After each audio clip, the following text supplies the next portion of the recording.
Assalamualaikum warahmatullahi wabarakatuh. Salam guru penggerak.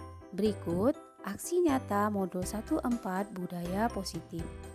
Saya Epinola SP berasal dari SMK Negeri 1 Gayung Lues, calon guru penggerak angkatan 9. Fasilitator saya adalah Ibu Tablik Diniati SPD MPT dan pengajar praktik saya adalah Bu Nurhapni Siregar SPD MPD.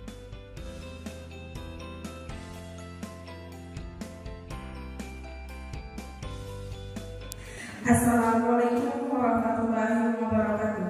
Puji syukur atas kehadiran Allah Subhanahu wa taala yang telah memberikan kita nikmat sehingga kita dapat melaksanakan kegiatan pada pagi hari ini.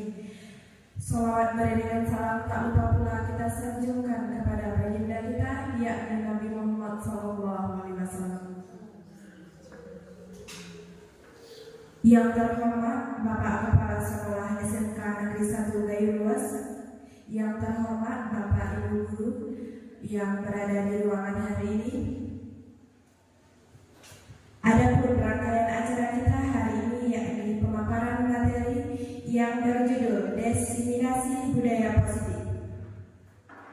Baiklah, untuk mengawali pembukaan acara kita hari ini, marilah kita dengarkan arahan dari Bapak Kepala Sekolah SMK Negeri 1 Gayung Lues. Kepada Bapak, waktu dan tempat kami persilakan. Assalamualaikum warahmatullahi wabarakatuh. Alhamdulillahirabbil alamin wassalatu wassalamu ala asyrofil anbiya'i wal mursalin wa ala alihi wa sahbihi ajma'in. Asyhadu an la ilaha illallah wa asyhadu anna Muhammadar rasulullah.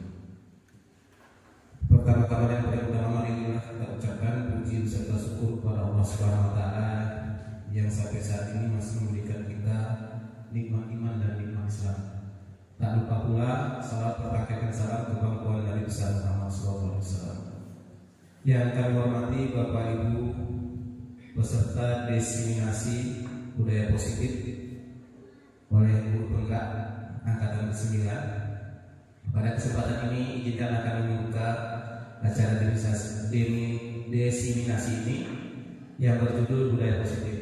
Nah, di mana budaya positif ini merupakan pembiasaan hal-hal yang baik mencakup sikap, perilaku maupun berkata oleh warga sekolah. Mudah-mudahan dengan diseminasi ini sekolah kita bisa lebih baik.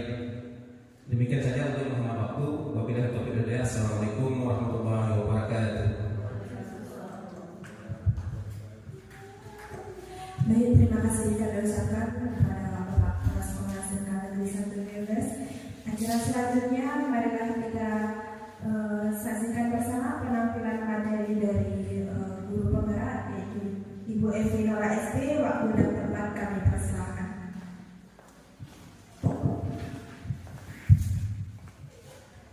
Assalamualaikum warahmatullahi wabarakatuh. Alhamdulillahirabbil alamin wassalatu wassalamu ala asyrafil anbiya'i wal mursalin wa ala alihi wa sahbihi rasulullah ajmain. Pertama-tama marilah kita panjatkan puji syukur kita kehadirat Allah Subhanahu wa taala yang mana telah memberikan kesehatan kepada kita sehingga kita bisa berkumpul di ruangan ini. Kemudian tak lupa salawat berserta salam kita sampaikan kepada junjungan kita Nabi besar Muhammad SAW. Mudah-mudahan kita nanti termasuk adalah kelompok orang-orang yang mendapat syafaat beliau di akhir masa. Baik Bapak Ibu, saya mengucapkan terima kasih sebelumnya atas kehadiran Bapak Ibu yang telah mengikuti bersedia hadir di ruangan ini menghadiri acara diseminasi aksi nyata modul 14 yang merupakan bagian pendidikan dari guru penggerak. Sebelum saya mulai, yang saya hormati Bapak Kepala Sekolah SMK Negeri 1 Gayung Lues, yang saya hormati rekan-rekan guru SMK Negeri 1 Gayung Lues. Bapak Ibu, pada kesempatan kali ini saya akan memaparkan mengenai nilai budaya positif kepada Bapak Ibu, akan tetapi bukan berarti saya mampu atau lebih dalam hal ini, akan tetapi ini adalah bagian dari pendidikan calon guru penggerak vaksinasi ini ke sekolah masing-masing, yaitu dengan materi budaya positif.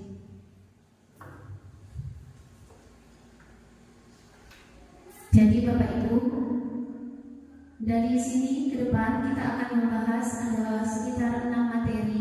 Yang pertama, nilai-nilai kebajikan universal. Kemudian yang kedua, motivasi perilaku manusia. Yang ketiga, kebutuhan dasar manusia. Yang keempat, posisi kontrol restitusi. Yang kelima, keyakinan sekolah atau kelas. Kemudian yang keenam adalah segitiga restitusi.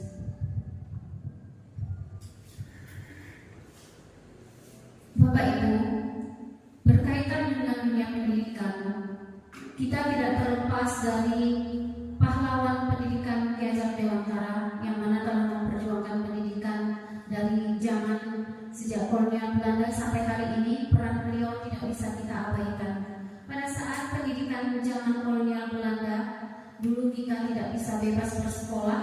Yang bersekolah hanyalah orang-orang tertentu saja. Rakyat hanya diajari berhitung, menulis, dan membaca seadanya saja atau sekedarnya saja, dan untuk kepentingan kolonial Belanda. Dan itu pun hanya didapatkan oleh orang-orang tertentu saja, tidak semua kalangan. Kemudian sekarang muncul pendidikan dalam paradigma baru, yang mana pendidikan itu berpihak atau berpusat pada murid, yang mana tujuannya adalah untuk mencapai kebahagiaan lahir batin yang setinggi-tingginya.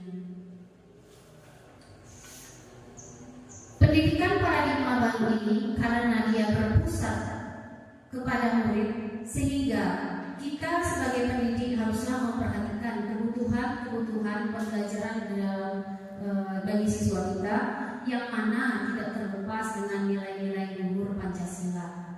Dan pembelajaran ini memastikan bahwa haruslah memenuhi kebutuhan peserta didik kita. Dan itu pun perkembangannya adalah ataupun wujud akhirnya itu adalah untuk mencapai profil pelajar Pancasila.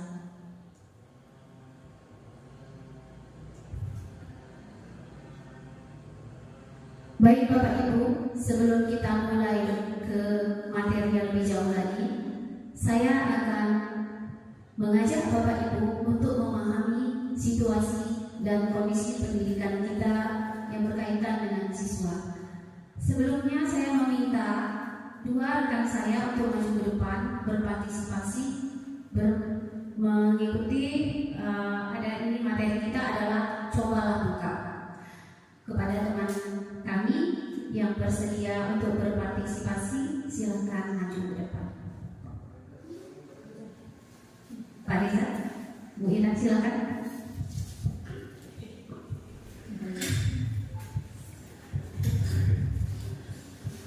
Baik, silakan berdiri di depan.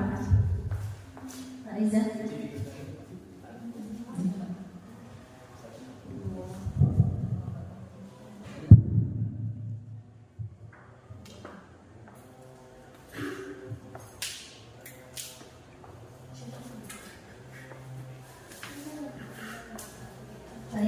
Di sini sudah ada teman kita yang ada di depan. Ada dua peran di sini, ada A dan B. Yang A, silakan berikan saya peran menjadi A. A ini adalah seseorang yang memiliki sesuatu yang sangat berharga. Sesuatu yang sangat berharga yang dia pegang, sangat berharganya sehingga dia akan menjaganya sepenuh hati, sepenuh jiwa raga dan sekeras-kerasnya untuk mempertahankan apa yang dimiliki. Itu peran ibu. Kemudian peran bapak. Bapak adalah berperan menjadi yang B. Nah, tugas yang B, bagaimana caranya agar bapak mengusahakan agar kepalan tangan dari ibu ini terbuka? Caranya bapak bisa Nah, ini semua akan Bapak praktekkan. Mari kita lihat. Silakan Pak Reza mendekat. Ya, ya. Silakan. Kita mulai.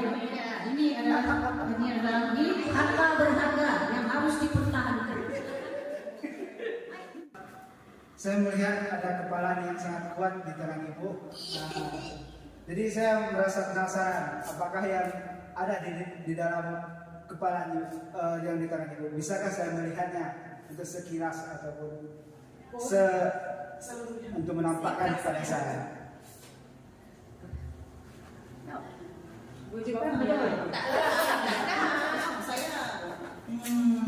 Belum, sepertinya sudah. Sepertinya saya tidak bersedia.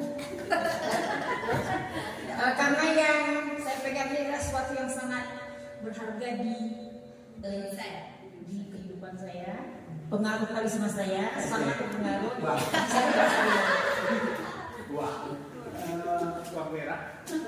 Bagaimanapun caranya, yang di dalam itu harus saya lihat. Saya tidak mau karena untuk mendapatkan ini perlu perjuangan dan sangat, pokoknya ini sangat penting dari hidup saya. Bagaimana saya membeli tawaran yang di tangan Ibu dengan saya mengasihkan uang kepada Ibu? Tidak bisa. Ini tidak bisa dibeli dengan uang. Karena ini sangat berharga, tidak bisa. Tetap tidak bisa. Pada Ibu yang baik hati,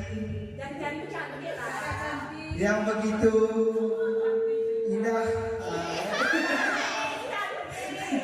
manis, dan semuanya ada pada itu. Tetapi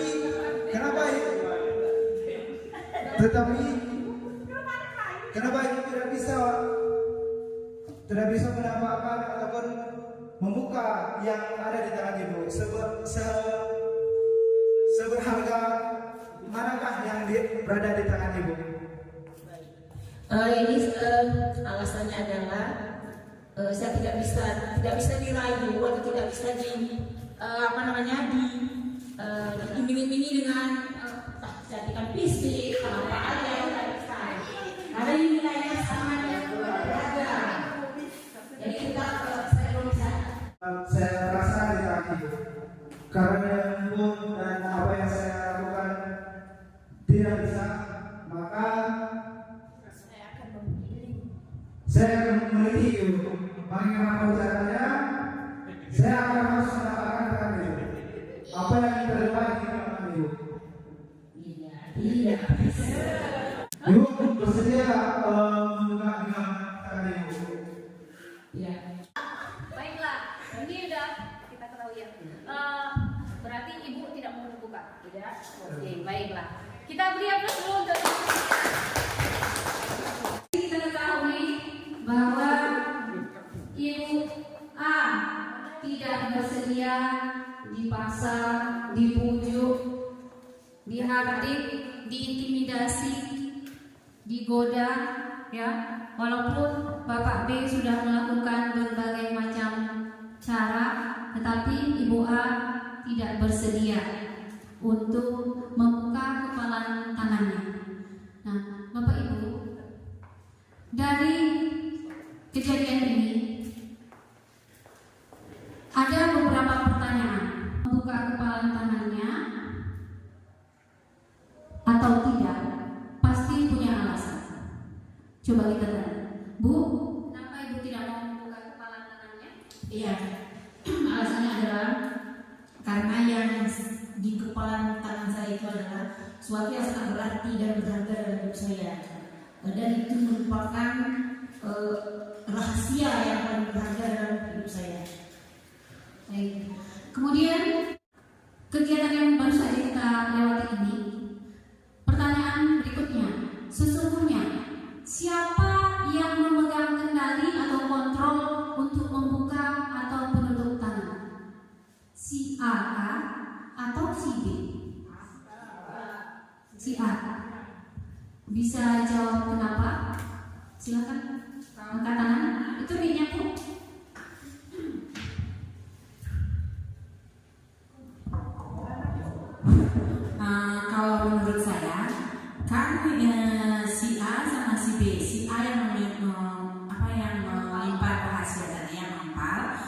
yang si B yang ingin, sementara si B ini kan belum tahu apa itu isi kepalanya dan dia tetap penasaran, ingin tahu.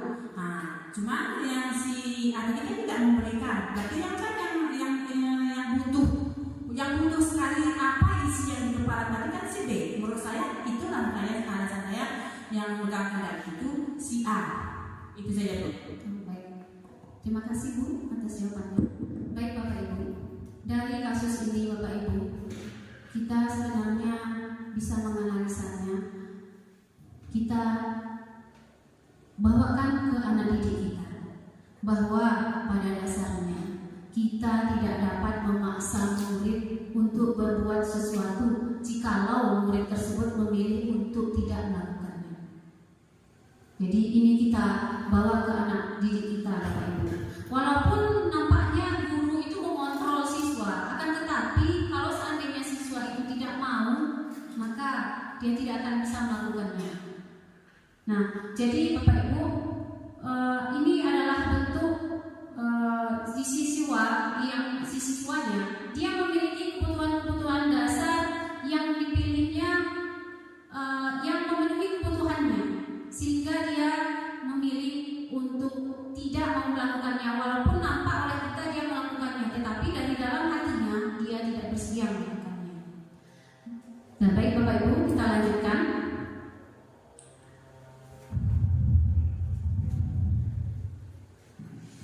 Nilai-nilai kebajikan universal ini identik dengan budaya positif Bapak Ibu. Nah, budaya positif ini, sebelum kita menerapkan budaya positif ini, mungkin kita tanya dulu ke diri kita masing-masing, bagaimana kita berperilaku, mengapa kita melakukan sesuatu, apakah kita melakukan sesuatu karena adanya dorongan dari lingkungan atau ada dorongan dari hal yang lain. Nah, berikut ini akan kita kaji Bapak Ibu. Nilai-nilai kebajikan ini berhubungan dengan disiplin positif. Apa itu disiplin positif? Disiplin positif itu merupakan salah satu cara penerapan disiplin yang bertujuan untuk menumbuhkan kesadaran anak melakukan sesuatu tanpa ada hadiah, ancaman, ataupun hukuman. Menurut pakar pendidikan Ki Hajar Dewantara ataupun Diana Bozen, kedua tokoh ini adalah kedua pendidikan, mereka menyatakan bahwa disiplin ini merupakan bentuk kontrol diri, yaitu di mana belajar kontrol diri ini dapat mencapai suatu tujuan yang mulia.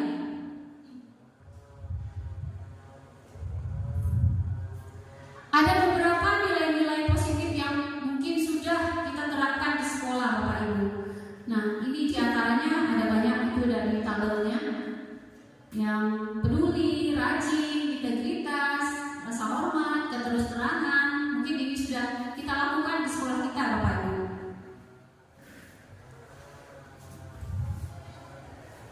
Nah, disiplin positif ini kalau dari makna kata itu dimaknai menjadi sesuatu yang dilakukan seseorang pada orang lain untuk mendapatkan kepatuhan. Tapi sebagai pendidik atau orang tua, tujuan kita adalah untuk disiplin positif ini adalah bagaimana caranya agar kita menciptakan anak-anak yang memiliki disiplin diri, sehingga mereka bisa berperilaku dan mengacu pada nilai-nilai kebajikan itu, tetapi dia memiliki motivasi itu adalah motivasi yang berasal dari dalam dirinya atau motivasi intrinsik. Baik Bapak Ibu, untuk lebih memahami mengenai nilai-nilai kebajikan ini, di sini ada 5 pertanyaan Bapak Ibu. Nampak? Ya. Yang pertama, bergantian atau menunggu giliran. Menurut Bapak Ibu, nilai kebajikan apa yang ada pada peraturan ini? Bergantian atau menunggu giliran? Ya, silakan Bu. Atau menunggu giliran. Nilai kebajikan apa yang ada pada peraturan ini? Nilai kedisiplinan. Kedisiplinan. Ada pendapat yang lain Bapak Ibu?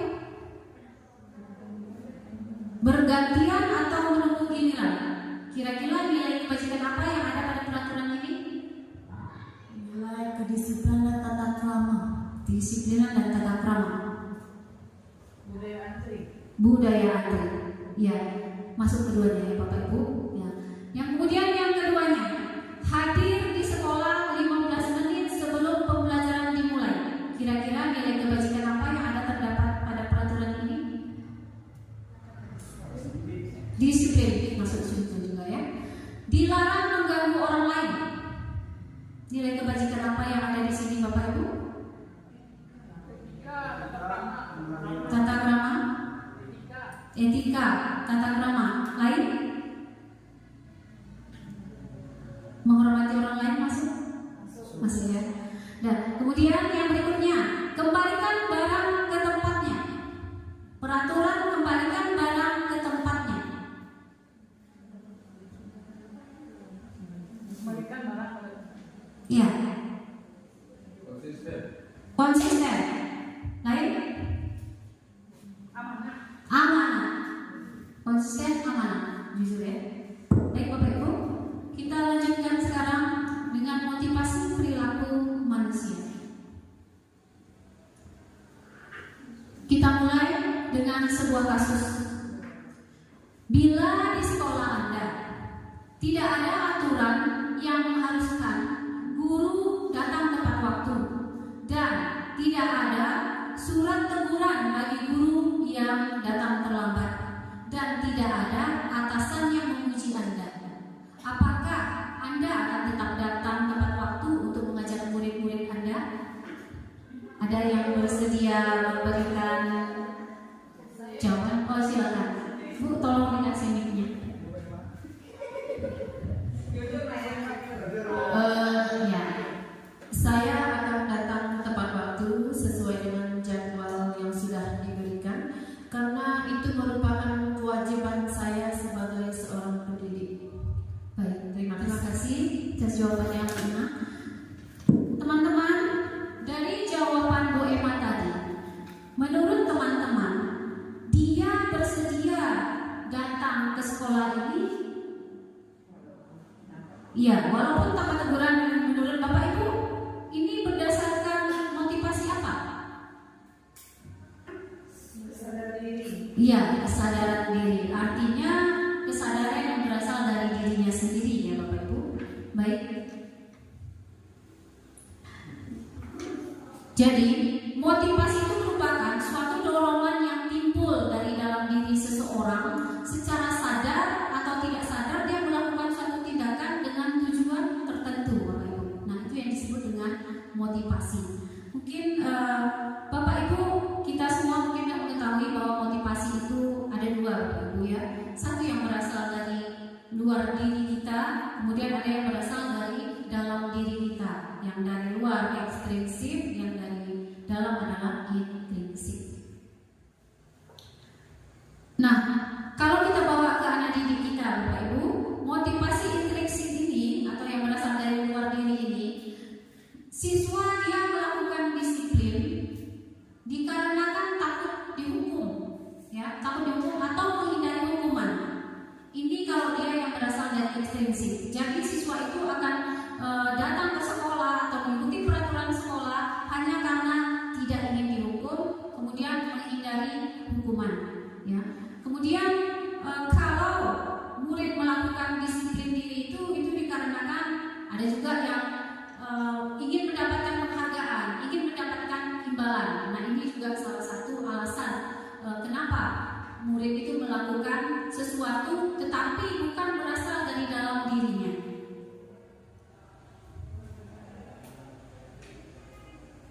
Kemudian mengenai motivasi intrinsik atau dari dalam diri. Nah, inilah Bapak Ibu, motivasi inilah sebaiknya yang kita tumbuhkan dari dalam diri kita, dari dalam diri anak-anak didik kita. Karena apa? Dengan motivasi yang berasal dari dalam dirinya ini, maka dia akan menyadari sendiri bahwa nilai-nilai kebajikan itu adalah merupakan bagian dari kehidupannya Bapak Ibu, sehingga menjadikan dia menjadi seorang pribadi yang taat akan, yang menurut kita yang kita nilai adalah seseorang yang taat dengan aturan. Akan tetapi sebenarnya dia sedang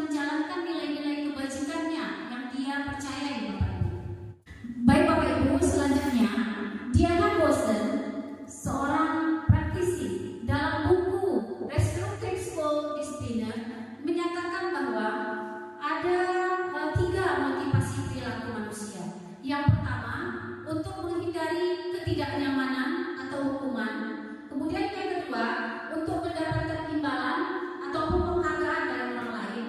Kemudian yang ketiga, untuk menjadi orang yang mereka inginkan dan menghargai diri sendiri dengan nilai-nilai yang mereka percayai. Ini menurut Diana Bosen, 3 motivasi perilaku manusia. Baik Bapak Ibu, kalau berdasarkan motivasi ini ada sebuah kasus. Menurut Bapak Ibu, dari ketiga jenis motivasi perilaku manusia tadi Bapak Ibu, manakah saat ini yang paling banyak mendasari perilaku murid-murid kita di sekolah saat ini Bapak Ibu? Silakan untuk mengangkat tangan terlebih dahulu. Ya, silakan. Ya, tunggu, silakan dijawab. Dari pilihan tadi, menurut saya anak-anak banyak melakukan dari yang pertama, karena anak-anak merasa takut kepada guru. Anak-anak belum ada kesadaran dirinya untuk mematuhi peraturan-peraturan dari sekolah maupun di luar. Itu saja. Baik Bu, terima kasih. Setuju dengan yang lain juga? Setuju ya. Ya Bapak Ibu, kita menyadari situasi siswa kita seperti itu. Nah, kita pun bisa mengetahui yang ini bagus atau tidak menurut Bapak Ibu. Karena dia menjalani adalah suatu keterpaksaan, bukan berasal dari dalam dirinya. Dan kita juga sama-sama tahu bahwa ini bukanlah hal yang baik Bapak Ibu. Baik Bapak Ibu, di sekolah kita cenderung dengan hukuman dan konsekuensi. Mungkin ini sudah merupakan bagian dari aktivitas kita yang kita lakukan sehari-hari di sekolah. Bapak Ibu, apakah ada yang bisa membedakan apa itu hukuman dan apa itu konsekuensi? Siapa yang bisa menjawab Bapak Ibu? Apa itu hukuman? Apa itu konsekuensi? Atau sama aja? Beda. Silakan Bapak Ibu memberikan pendapat. Itu Bu. Ya, silakan. Mungkin yang menurut saya antara hukuman dan konsekuensi tadi beda-beda tipis. Cuma mungkin lebih di bahasanya lebih sopan konsekuensi mungkin. Kalau hukuman itu kan memang udah jelas itu kita hukum dia. Kalau konsekuensi kayaknya hasil hukumannya itu yang mungkin ya. Itu dia yang kita katakan. Kalau hukuman memang kita hukum, misalnya anak itu terlambat dan kita hukum. Nah, konsekuensinya apa setelah dihukum itu mungkin konsekuensi anak itu apa? Apakah bisa berubah atau masih tetap melakukan kesalahan? Nah, menurut saya itu saja Bu. Terima kasih. Masih ada teman yang ya silakan. Ya, terima kasih Bu atas kesempatannya. Menurut pendapat saya Bu, kalau hukuman itu misalnya ada siswa kita yang sering terlambat dengan keadaan siswa tersebut bagaimana kok bisa dia sering terlambat. Nah, kemudian pas kita dapat dia dalam keadaan terlambat, kita menyuruh atau membuat dia seperti hukuman, yaitu bisa jadi membersihkan lapangan. Itulah bentuk hukumannya Bu. Nah, dan konsekuensinya apabila sering-sering itu dilaksanakan oleh anak, bisa jadi berakibat fatal kepada dia, kepada masa depan, kepada masa depannya. Karena merujuk ke peraturan sekolah kita Bu. Nanti ada peraturan sekolah, kalau ada poinnya sekian, dia akan disekiankan begitu Bu. Terima kasih. Baik, terima kasih Bapak Ibu atas pendapat yang diberikan. Baik Bapak Ibu, mari kita jawab. Hukuman dan konsekuensi. Hukuman itu merupakan dia bersifat satu arah Bapak Ibu. Kalau hukuman itu hanya berasal dari pihak guru atau pihak sekolah, ya, jadi satu arah, tetapi tidak melalui kesepakatan bersama. Itu yang hukuman. Kemudian yang ini biasanya diberikan bisa berupa fisik atau verbal, kata-kata. Nah, ini hukuman. Tapi kalau konsekuensi ini sudah terencana, seperti yang mungkin dibilang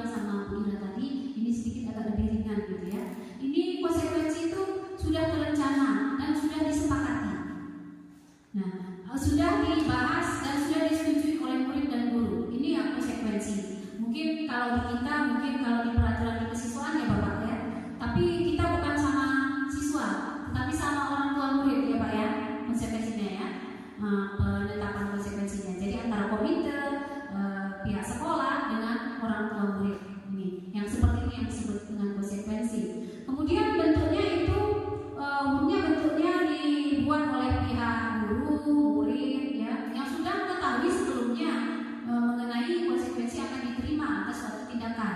Nah, ini yang makanya saya sebut tadi bahwa hukuman dan konsekuensi ini sebenarnya merupakan pekerjaan kita sehari-hari di sini, Bapak Ibu. Baik Bapak Ibu, sebenarnya kedua ini merupakan kategori konsep disiplin yang gagal, Bapak Ibu. Kenapa? Kedua-dua ini ada efek yang bisa memberikan sesuatu kepada siswa yang tidak menyenangkan. Kedua-duanya tidak ada menyenangkan, Bapak Ibu. Yang hukuman bisa menyakitkan, kemudian tidak nyaman bagi peserta didiknya, kemudian mereka terasa seperti dipaksa, kemudian murid menjadi takut, kemudian ada juga yang dia justru menyembunyikan kesalahannya, dia tidak jujur karena takut dihukum.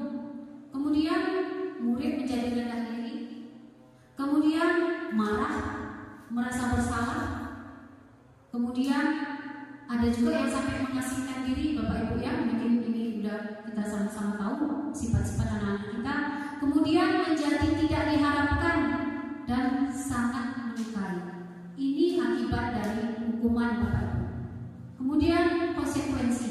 Kalau konsekuensi, dia kehilangan hak. Murid atau siswa dibuat tidak nyaman untuk jangka waktu pendek. Kemudian mengontrol anak dengan penguatan positif. Kemudian murid atau anak belajar taat akan peraturan. Kemudian dia kalau konsekuensi ini memerlukan monitoring, supervisi, evaluasi terus menerus. Karena setiap saat mungkin ada peraturan-peraturan yang berubah, Bapak Ibu, ya, atau ada konsekuensi atau ketetapan yang perlu dirubah. Kemudian kalau konsekuensi ini siswa justru bisa membantu atau guru bisa membantu di dalam penerapan peraturan. Baik Bapak Ibu, sebenarnya ada satu program yang namanya restitusi, Bapak Ibu. Mungkin istilah ini sudah pernah dengar, Bapak Ibu, restitusi? Sudah pernah dengar? Udah pernah dengar tapi nggak tahu yang seperti apa ya. Baik Bapak Ibu, program disiplin restitusi ini merupakan suatu program permasalahan orang tua ataupun guru, baik kita dengan anak kita di rumah ataupun kita dengan siswa kita di sekolah, untuk menciptakan kondisi bagi murid itu memperbaiki kesalahan mereka. Akan tetapi pada saat kita mengembalikan memperbaiki kesalahan mereka itu, mereka setelah dari permasalahan itu akan kembali menjadi seorang karakter yang memiliki karakter yang kuat, Bapak Ibu, tanpa menghakimi, Bapak Ibu. Jadi nanti mungkin di selanjutnya kita akan bahas mengenai lebih jauh mengenai restitusi ini. Jadi ini merupakan suatu program disiplin positif, Bapak Ibu, restitusi ini ya. Baik Bapak Ibu, ini merupakan yang tadi juga sudah kita bahas, akibat-akibat yang bisa dirasakan oleh siswa kita dari bentuk hukuman, konsekuensi. Tetapi kalau di restitusi, Bapak Ibu, di sini nanti siswanya, restitusi itu merupakan salah satu pilihan, Bapak Ibu ya, pilihan. Kemudian dia bisa menguatkan siswa atau murid kita dalam jangka waktu panjang. Kalau konsekuensi tadi kan menguatkan siswa tapi hanya dalam jangka waktu pendek. Tapi kalau yang restitusi ini untuk jangka waktu panjang. Kemudian anak juga bisa memahami kesalahannya, kemudian bisa merefleksi kesalahannya. Ini kalau yang program restitusi ini, Bapak Ibu. Kemudian yang paling penting adalah permasalahan murid itu terpecahkan. Nanti akan kita lihat, Bapak Ibu, bagaimana penerapan restitusi ini.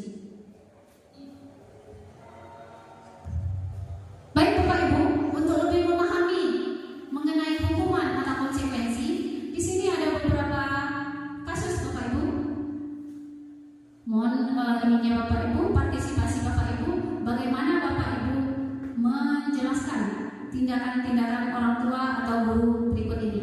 Yang pertama, mencatat 100 kali di dalam buku, saya tidak akan terlambat lagi. Menurut Bapak Ibu, ini hukuman atau konsekuensi? Mencatat 100 kali di dalam buku, saya tidak akan terlambat lagi. Hukuman, konsekuensi atau hukuman? Hukuman ya. Kemudian yang kedua Bapak Ibu, lari mengelilingi lapangan basket 2 kali karena terlambat hadir ke sekolah. Hukuman. Baik Bapak Ibu. Yang berikutnya, murid diminta untuk push up. Nah, kita sering mempraktikkan ini Bapak Ibu. Baik, yang berikutnya Bapak Ibu, membersihkan tumpahan air di meja tulis karena tersenggol pada saat belajar. Duduk di bangku pinggir lapangan pada saat jam istirahat, tidak diizinkan bermain oleh guru piket. Konsekuensi. Baik Bapak Ibu, sepertinya kita sudah paham yang mana hukuman, yang mana konsekuensi. Tetapi ada satu lagi Bapak Ibu, dihukum karena penghargaan. Siswa dihukum karena penghargaan. Sebenarnya siswa itu dapat penghargaan Bapak Ibu, tetapi sebenarnya kita sedang menghukumnya Bapak Ibu. Baik, pendapat si Alfikon, saat kita berulang kali menjanjikan hadiah kepada anak-anak agar berperilaku bertanggung jawab, atau kepada seorang murid agar mempelajari sesuatu yang baru, atau kepada seorang karyawan agar melakukan pekerjaan yang berkualitas, kita sedang berasumsi bahwa mereka tidak dapat melakukannya atau mereka tidak akan memilih untuk melakukannya. Ini pendapat Alfikon. Baik Bapak Ibu, kita lihat kasus berikut. Ibu Anas, guru kelas 2 SD, mendapat masalah. Murid-muridnya tidak bisa tertib berdiri antri di depan kelas, di depan pintu kelas, dan selalu berebutan masuk ke dalam kelas. Kemudian mengganggu proses pembelajaran di mana kelas tidak dapat dimulai tepat waktu karena Ibu Anas sibuk menenangkan murid-muridnya untuk waktu yang cukup lama. Akhirnya Bu Anas berpikir cepat dan mengandalkan stiker bintang.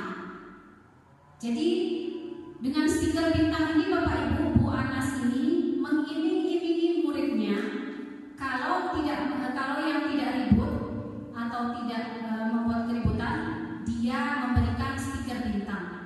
Nah, kemudian sesudah itu setelah mendapat stiker bintang, maka siswa akan masuk ke dalam kelas. Kemudian ada satu masalah Bapak Ibu. Suatu hari Bu Anas ini sakit.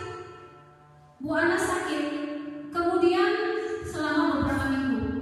Kemudian dia digantikan oleh Pak Heru.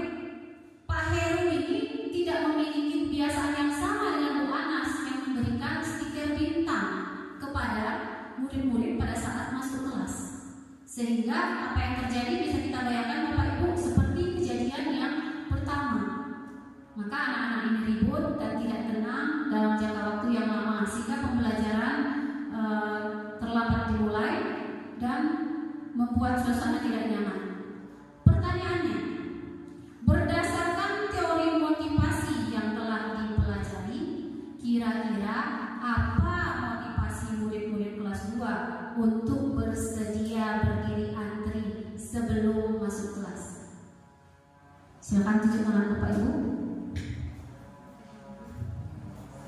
Silakan Pak, tolong.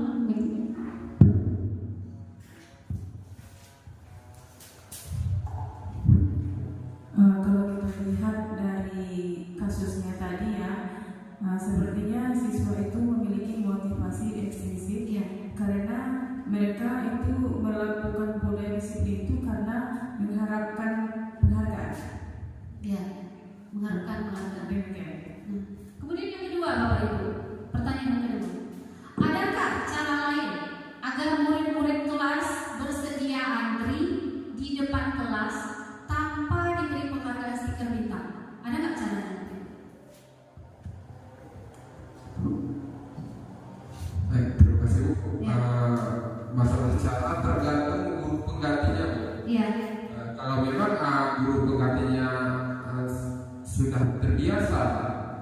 melakukan seperti itu bisa. Tapi kalau memang guru penggantinya tidak terbiasa melakukan yang seperti itu, maka dia akan kewalahan. Ya, kira-kira bagaimana nih mengatasinya? Cara mengatasinya, ambil tindakan yang tercepat atau beritahu di awal anak-anak pada pagi hari ini Ibu Polan tidak bisa hadir, berhubung karena Ibu Polan biasanya memberikan ini, sekarang Bapak tidak membawanya. Jadi untuk saat ini kita langsung masuk secara perlahan, diam dan tertib.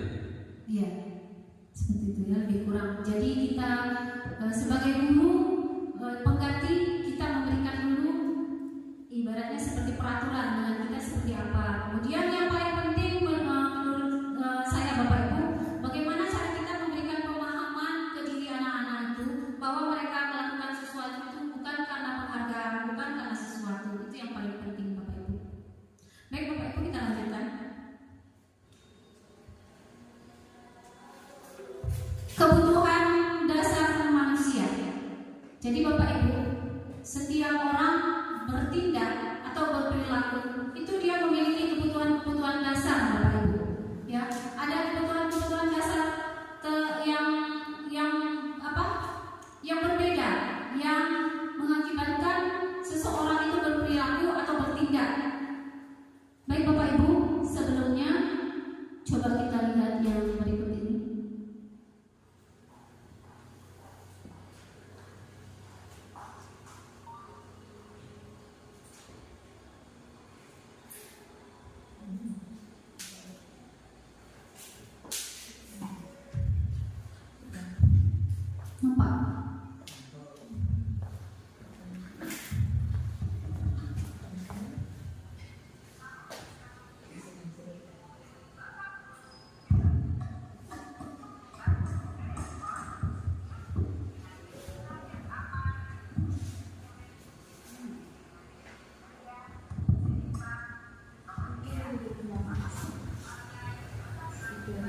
Ikutnya di bawah besok. Memahami kebutuhan dasar yang berdasarkan perilaku. Pada video kali ini kita akan membahas tentang 5 kebutuhan dasar manusia.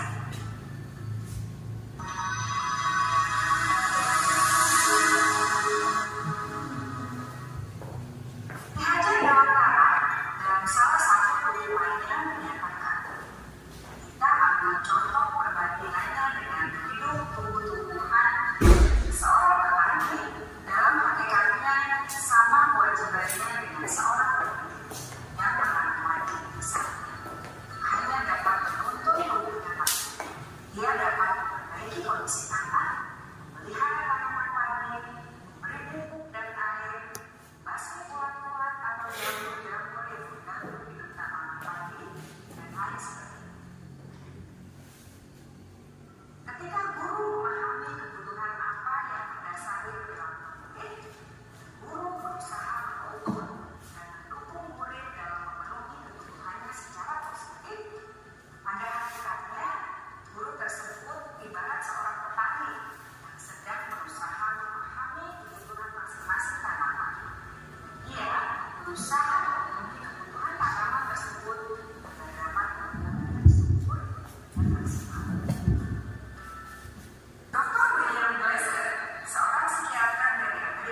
Jadi kebutuhan dasar manusia itu ada 5, Bapak Ibu.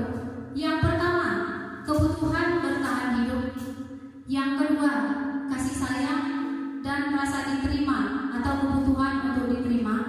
Yang ketiga, penguasaan, kebutuhan pengakuan atas kemampuan. Kemudian yang keempat, kebebasan, kebutuhan akan pilihan.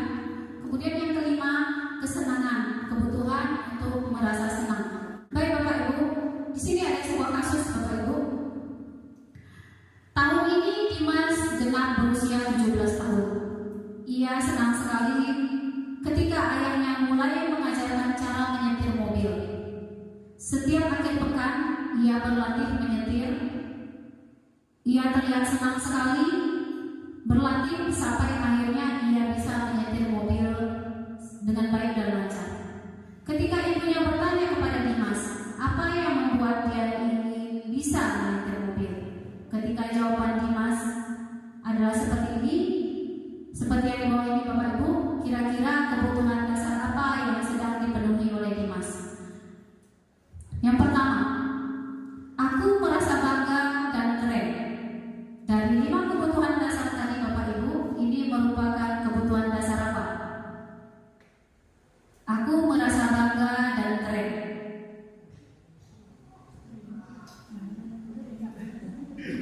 Kayak tadi ya?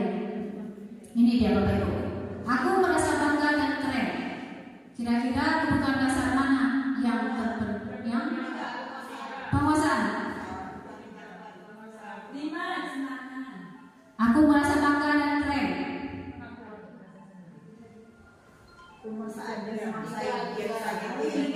Tiga ya, Bapak Ibu. Yang kedua, biar bisa jalan-jalan naik mobil sama teman-temanku. Kelima, kesenangan. Berikutnya, aku senang bisa pergi ke tempat-tempat yang aku suka. Keempat, kebebasan. Yang kelima, menyetir mobil itu seru. Senang. Oke, baiklah Bapak Ibu. Artinya kita udah paham ya kebutuhan dasar. Baik Bapak Ibu, kita sebagai orang tua ataupun sebagai guru, tanpa kita sadari Bapak Ibu, kita sedang berada dalam posisi kontrol. Akan tetapi posisi itu terkadang tanpa kita sadari. Menurut Dr. William Glasser, ada 5 posisi kontrol yang diterapkan oleh seorang guru, orang tua atau atasan dalam melakukan kontrol. Baik Bapak Ibu, untuk memahami mengenai materi ini, saya akan putarkan sebuah video Bapak Ibu.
Posisi pembuku.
Yang kedua, posisi pembuat rasa bersalah.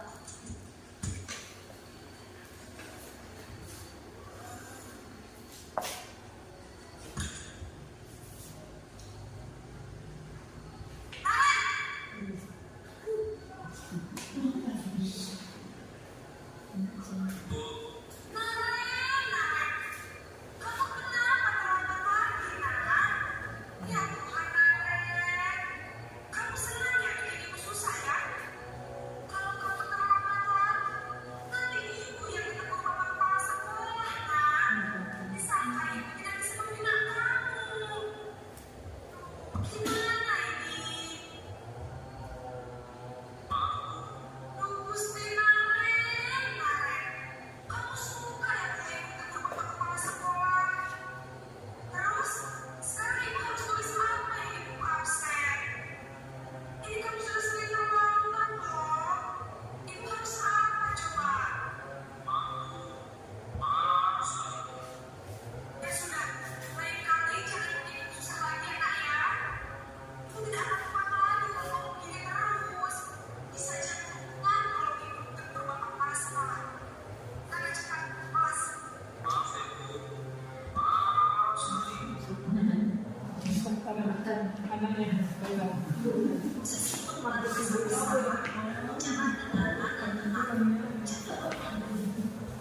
Kata-kata yang kita akan membuat ibu merasa memandang buruk dirinya sendiri, merasa tidak berharga, dan tidak sanggup membahagiakan orang lain.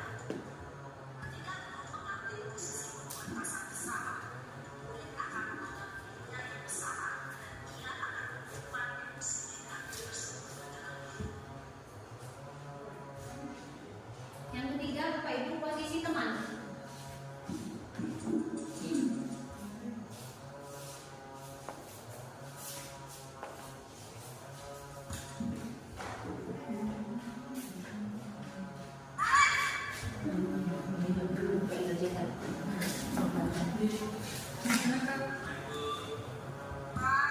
Sudah sebentar apa ini nak? Kapan lagi ya sayang?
terakhir Bapak Ibu posisi manajer.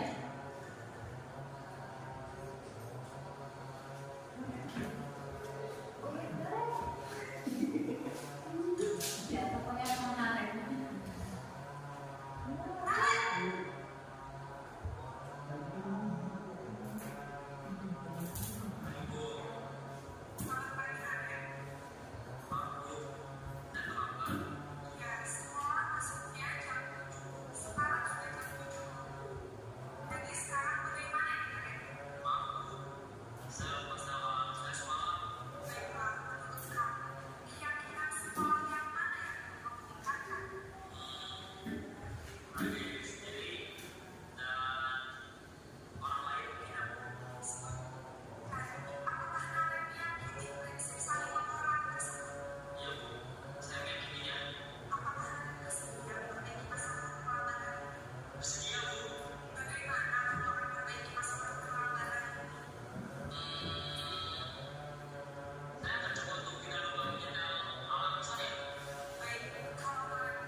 Baik Bapak Ibu, itu tadi video mengenai 5 posisi kontrol.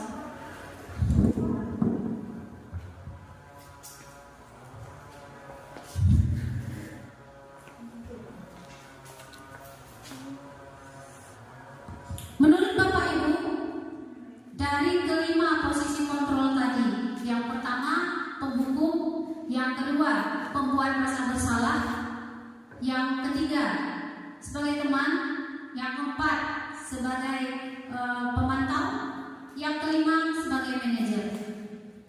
Bapak Ibu bisa merefleksi diri sendiri, Bapak Ibu pernah berada di posisi yang mana?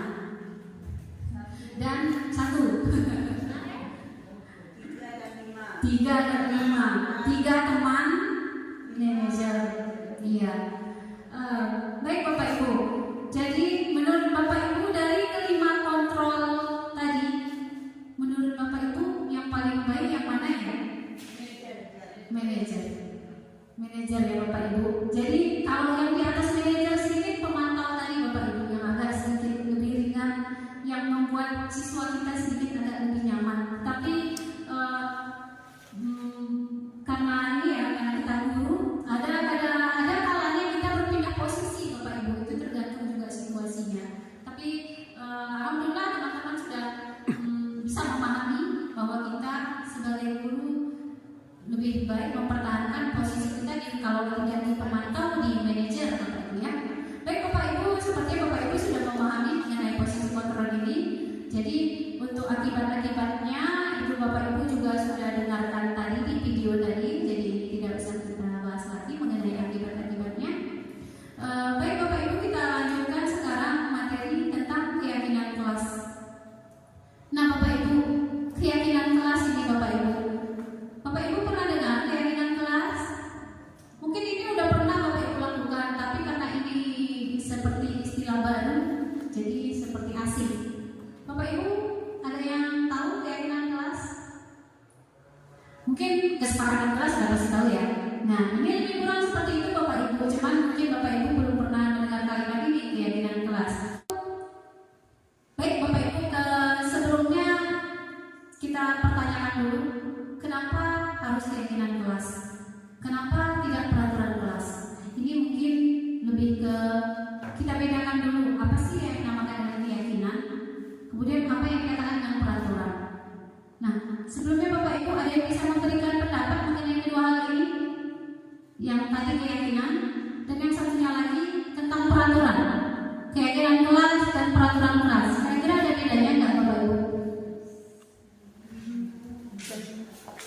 Keyakinan kelas dan peraturan kelas.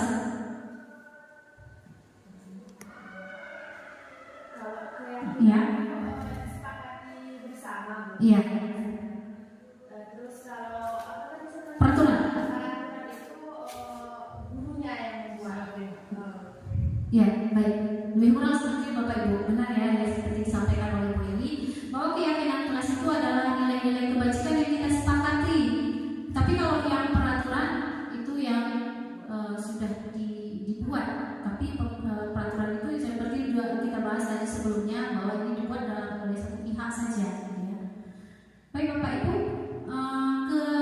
keyakinan ini merupakan nilai-nilai kebajikan universal yang disepakati secara tersirat ataupun tersurat, terlepas dari latar belakang suku, negara, bahasa maupun agama. Jadi berlaku untuk semuanya, Bapak Ibu.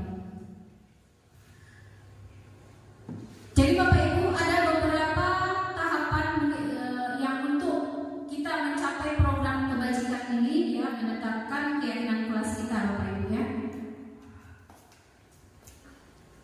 Untuk lebih gampang memahaminya, Bapak Ibu, kita akan saksikan video berikut.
Suatu kesepakatan kelas yang mana disepakati oleh guru dan siswa.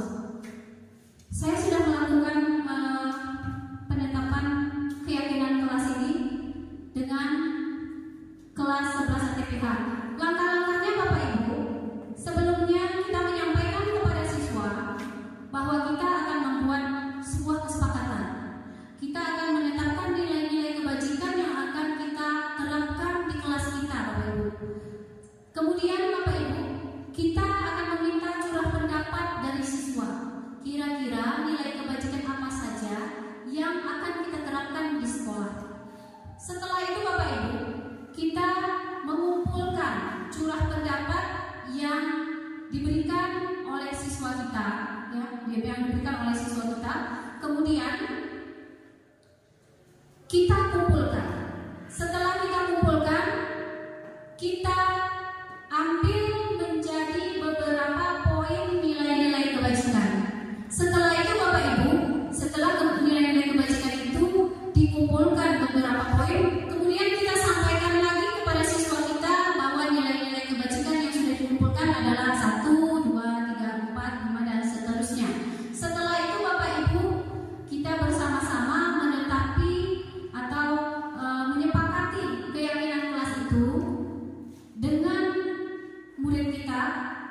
kemudian kita tempel di dalam kelas Bapak Ibu. Nilai-nilai kebajikan yang sudah kita sepakati itu kita tempel di dalam kelas. Kemudian kesepakatan itu harus ditandatangani oleh guru dan seluruh siswa yang ada di dalam kelas itu. Dan itu merupakan langkah-langkah untuk membuat keyakinan kelas Bapak Ibu. Jadi keyakinan kelas itu merupakan kontrol dari tindakan atau perilaku kita di dalam kelas itu. Jadi dengan arti kata bahwa program keyakinan kelas ini adalah kita memunculkan motivasi dalam bentuk nilai-nilai kebajikan yang berasal dari siswa itu, dan siswa itu sendiri yang akan menjalankannya, karena ini berasal dari siswa, artinya ini dari dia dan kita menyepakatinya, dan kebiasaan inilah yang kita jadikan sebagai bentuk budaya positif yang kita terapkan di dalam kelas tersebut. Demikian Bapak Ibu ya, untuk membuat kesepakatan kelas atau keyakinan kelas. Untuk materi selanjutnya itu adalah penerapan segitiga restitusi. Ini yang tadi saya maksudkan tadi Bapak Ibu, bagaimana cara kita menerapkan disiplin positif yang tidak merugikan siswa kita Bapak Ibu. Jadi di dalam restitusi ini Bapak Ibu, kita membantu murid untuk menjadi lebih baik, memiliki dia tujuan disiplin positif, kemudian memulihkan keadaan dirinya yang tadinya dia berada dalam identitas gagal ke identitas sukses. Baik Bapak Ibu, untuk mempersingkat waktu, kita akan lihat bagaimana cara menangani permasalahan melalui segitiga restitusi ini.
Kasus yang pertama, Ida tidak terima jika temannya melaporkannya kepada guru karena Ida membawa handphone ke sekolah. Berikut penyelesaiannya berdasarkan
penyelesaian kasus dengan menggunakan segitiga restitusi. Jadi Bapak Ibu, di dalam penyelesaian kasus menggunakan segitiga restitusi ini ada 3 langkah yang harus dilakukan Bapak Ibu. Yang pertama, menstabilkan identitas.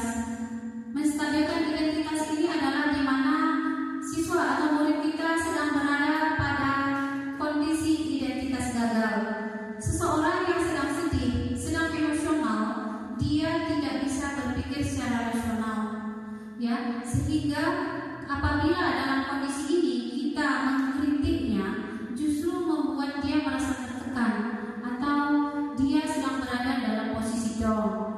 Nah, disinilah Bapak Ibu segitiga restitusi yang pertama itu bekerja. Yang pertama menstabilkan identitas, yang mana kita berusaha untuk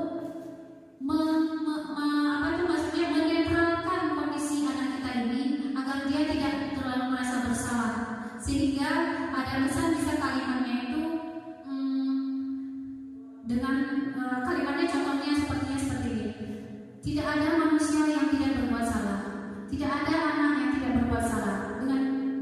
Dengan ini Bapak Ibu, dengan contoh kalimat ini Bapak Ibu, kita bisa menstabilkan kondisi anak kita ini tadi yang sedang merasa bersalah. Kemudian langkah kedua Bapak Ibu, validasi tindakan yang salah. Di langkah restitusi yang kedua ini Bapak Ibu, disinilah kita melakukan merefleksi kesalahan anak kita ini, akan tetapi anak itu sendiri yang merefleksi kesalahannya sendiri. Kita menanyakannya apa yang sudah dia lakukan, kemudian kita tanyakan kembali yang dia lakukan itu salah atau betul. Kemudian kalau dia jawab salah, pelanggaran apa yang dia sudah langgar. Kemudian kalau seandainya itu betul, di mana letak betulnya? Artinya disinilah yang paling pentingnya Bapak Ibu, kita memberi kesempatan kepada murid kita untuk merefleksi kesalahan apa yang sudah dia buat. Kemudian tindakan yang ketiga Bapak Ibu, yaitu menanyakan keyakinan. Nah, kalau yang inilah yang tadinya Bapak Ibu kita sudah sepakati, keyakinan kelas yang sudah kita sepakati ini kita hadapkan kembali kepada dia. Ini merupakan keyakinan yang berasal dari dia dan kita mengingatkan kembali keyakinan yang sudah dia buat Bapak Ibu. Jadi tahap yang ketiga adalah menanyakan keyakinan, sehingga dengan langkah-langkah ini Bapak Ibu kita berharap bahwa motivasi anak ini di dalam saat melakukan kesalahan dan menyelesaikan persoalannya adalah berasal dari dalam dirinya Bapak Ibu. Kira-kira Bapak Ibu setuju nggak dengan langkah ini? Setuju nggak? Baik Bapak Ibu, selesai sudah Bapak Ibu materi yang saya sampaikan. Saya kembalikan kepada moderator. Baik, terima kasih kepada Ibu Evinola yang telah memaparkan materinya tadi. Selanjutnya kita akan memasuki sesi tanya jawab. Mungkin ada Bapak Ibu yang ingin memberikan pertanyaan. Silakan, kami persilakan kepada Ibu. Baik, terima kasih. Pertanyaan saya adalah pada tahap 2 restitusi, apakah berarti guru mengizinkan anak melakukan kesalahan? Itu saja. Terima kasih. Baik Ibu, pada tahap kedua validasi tindakan yang salah. Memang di tahap kedua ini kita seperti terkesan membenarkan kesalahan murid kita, akan tetapi sebenarnya kita tidak membenarkan, akan tetapi kita memvalidasi atau memperjelas, merefleksi kesalahan yang sudah dia buat. Akan tetapi kita berusaha seolah-olah kita, kalau seandainya kita berada di posisi dia, kita juga akan mungkin akan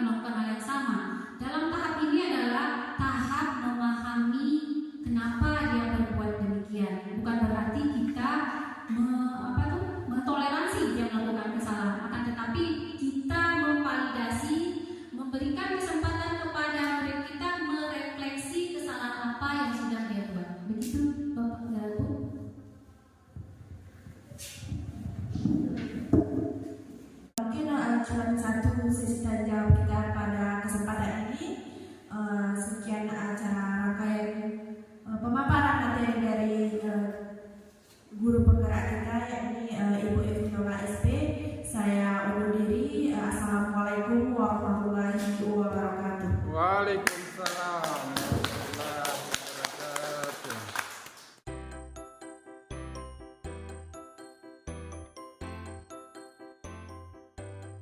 Murid-murid sekalian, bagaimana kalau hari ini kita membuat kesepakatan kelas? Mau nggak? Mau. Nah, kesepakatan kelas ini adalah berisi nilai-nilai positif yang akan kalian terapkan di kelas kalian sendiri. Kalian bisa mengisi di sini budaya positif apa yang ingin kita terapkan di kelas kita. Nah, misalnya hargai sesama teman, tidak boleh berbohong, ya. Silahkan kalian buat masing-masing, tulis.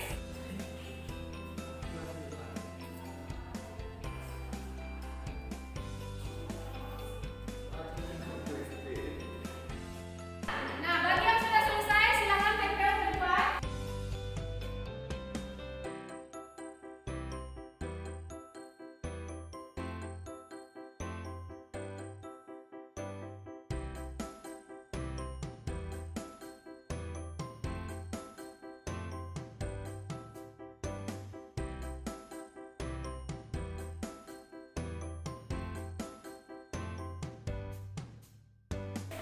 Nah, selanjutnya bisa satu orang bantu ibu untuk ke depan. Coba kamu. Coba bantu ibu kelompokkan.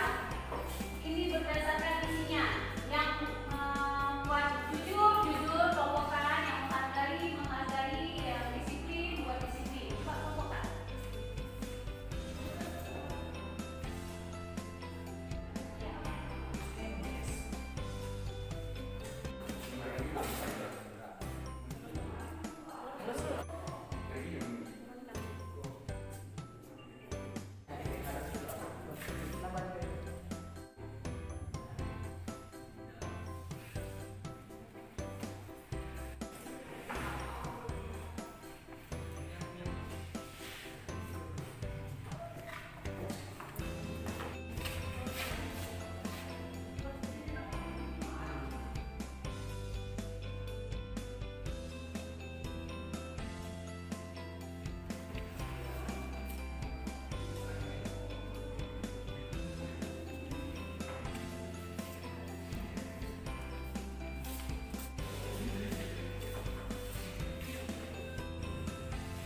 Kita sudah membuat keyakinan kelas. Nah, inilah yang akan kalian gunakan, prinsip-prinsip kebajikan yang akan kalian terapkan di kelas kalian. Jadi setiap apapun perilaku kalian, bagaimana kalian bertindak, maka kalian harus berdasarkan keyakinan kelas yang sudah kalian buat.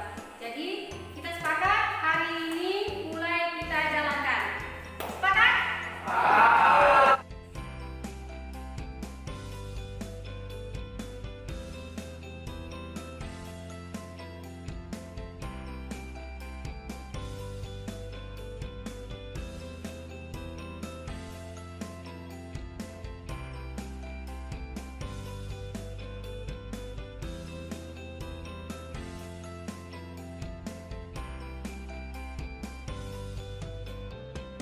Nama saya Mahmudin Subasa TPH. Keyakinan kelas menurut saya penting bagi kami. Dengan keyakinan kelas membuat kami menjadi pribadi yang disiplin dan dapat mengontrol diri. Nama saya Samsudin, kelas 11 TPH. Saya merasa senang sekali dengan kesepakatan keyakinan kelas ini. Menurut saya, keyakinan kelas ini sangat penting, membuat kami menjadi murid yang bertanggung jawab dan mandiri.